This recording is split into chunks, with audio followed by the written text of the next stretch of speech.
আজকে আপনাদের একটা নতুন একটা রেসিপি বানিয়ে দেখাবো, ডিমের কাটলেট কিভাবে বানাতে হয়। প্রথমে আলু আর ডিম প্রথমে সিদ্ধ করে নিতে হবে। দুটো বড় সাইজের আলু আর দুটো ডিম। আপনারা চাইলে 3টে ডিম আর 4টে আলু নিতে পারেন যদি বেশি পরিমাণে করতে চান। তারপর আমি আলুটা গ্রেট করা প্রায় কমপ্লিট, তারপরে আমি ডিমটাও এইভাবে গ্রেট করে নেব।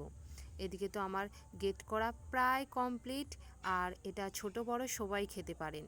তারপরে এদিকে আমার আলু আর ডিম কি সুন্দর ঝুরো ঝুরো গ্রেট করা প্রায় কমপ্লিট, আমি এখন সাইডে রেখে দেবো। তারপর গরম কড়াইয়ে 2 চামচ সাদা তেল দিয়ে দিলাম।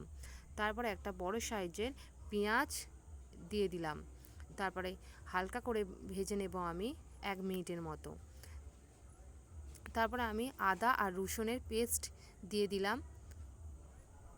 তারপরে 2টো কাঁচা লঙ্কা দিলাম, আপনারা ঝাল অনুযায়ী 4টেও দিতে পারেন। তারপরে 1 চামচ হলুদ গুঁড়ো, 1 চামচ লঙ্কা গুঁড়ো আর স্বাদ অনুযায়ী লবণ দিয়ে দিলাম। তারপরে আমি 3 মিনিটের মতো হালকা ভেজে নিলাম। তারপরে আমি নুডলসের মশলা দিয়ে দিলাম, আপনারাও চাইলে ম্যাগি মশলাও দিতে পারেন। তারপরে আমি গ্রেট করে রাখা আলু আর গ্রেট করে রাখা ডিম এর মধ্যে দিয়ে দেব।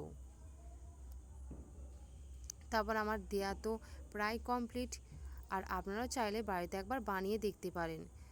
খুব সুন্দর খেতে, খুবই টেস্টি, ছোট বড় সবাই পছন্দ করবে খাবারটা। তারপর এদিকে আমার 5 মিনিটের মতো এইভাবে আমি হালকা আঁচে নেড়ে চেড়ে নেব। তারপরে আমার দেখতেই পাচ্ছ কত সুন্দর দেখতে হয়েছে। তারপরে আমি ঢেলে নেব। তারপর আমি ঢেলে নেওয়ার পর তারপর আমি ছোট ছোট করে লেচি করে নেব। তারপরে আমি একটা মিক্সিং বোলে একটা ডিম, স্বাদ অনুযায়ী লবণ এইভাবে ফাটিয়ে নেব।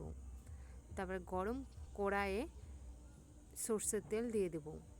তারপর বাড়িতে আমার টোস্ট বিস্কুট ছিল, আমি তাকে এইভাবে গুঁড়ো করে নিয়েছি, আপনারাও চাইলে বাজার থেকেও কিনে নিতে পারেন। তারপর আমি এইভাবে কোট করে নেব ডিমকে দিয়ে, আর টোস্ট বিস্কুটে এইভাবে কোট করে নেব।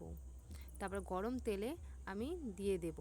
যেহেতু আমার ছোট কড়া সেই জন্য আমি 4টে করে দিয়ে দিলাম। আপনারা যদি বড় করা হয় একসাথে 5টা বা 6টা দিতে পারেন। আর আমার ইউটিউব চ্যানেলে সাবস্ক্রাইব করে দেবেন, আর ফেসবুক চ্যানেলে ফলো করে দেবেন। ভিডিওটি দেখার জন্য অনেক অনেক ধন্যবাদ। সবাই ভালো থাকবেন, সুস্থ থাকবেন। ভিডিওটি দেখার জন্য টাটা, অনেক বাই বাই, অনেক টেক ধন্যবাদ। কেয়ার। সবাই ভালো থাকবেন, সুস্থ থাকবেন।